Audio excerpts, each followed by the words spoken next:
Nandito ako ngayon sa ilalim ng bomber nila. Isa sa mga bomber nila to. Tingnan mo ginawa na nilang museum. Yung collection nila ng mga eroplano nung World War II. Mga ginamit ito nung World War II.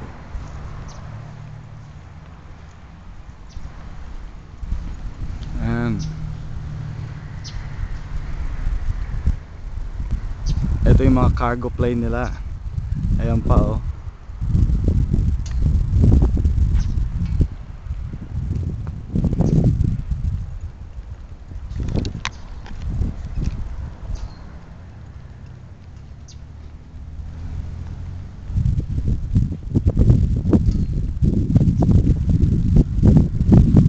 Ito yung mga lumang jet nila nun eh.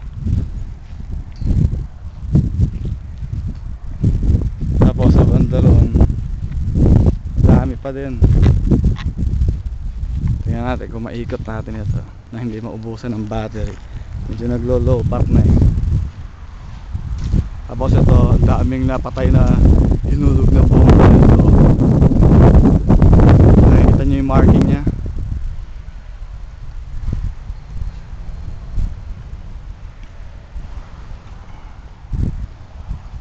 Ito yung mga B-52 yata ang tawag nila dito eh.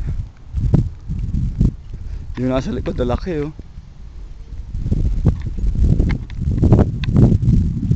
Tapos ito meron pa itong B-52 na to. Puro mga propeller pa to. Hindi propeller pa.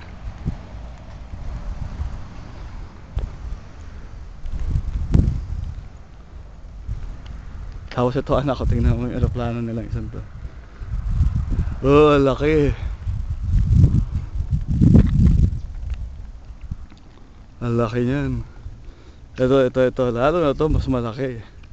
Tingnan mo ha, pupunta ako sa ilalim. Tingnan ko kung may papatungan ako.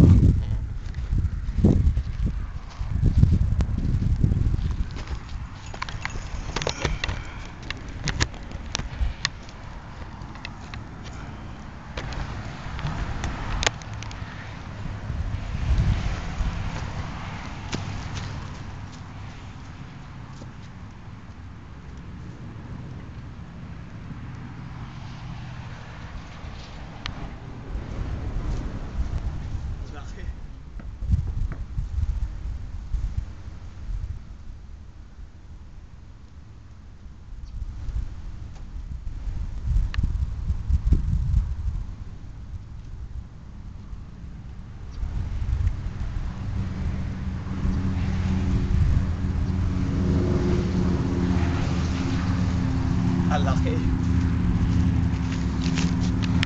Ang entrance dito $10. Siguro kung dito ka Jed, mag-i-enjoy ka din siguro. Palagay ko mag-i-enjoy ka din eh. Nga lang hindi naman tayo makapasok sa loob. Kaya tingin-tingin lang. Ganun lang. Ito, lakad pa tayo dito. Meron pa dito eh. Para siyang kasi laki ng nayong Pilipino eh.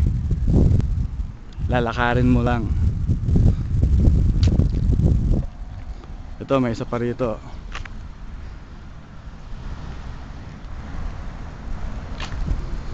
May isa pa yan.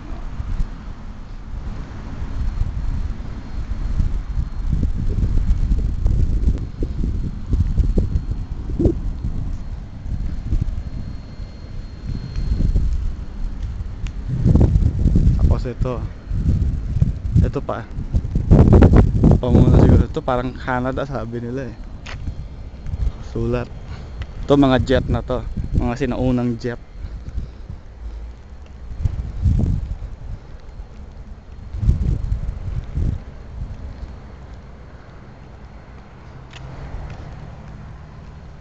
Ito pa isa.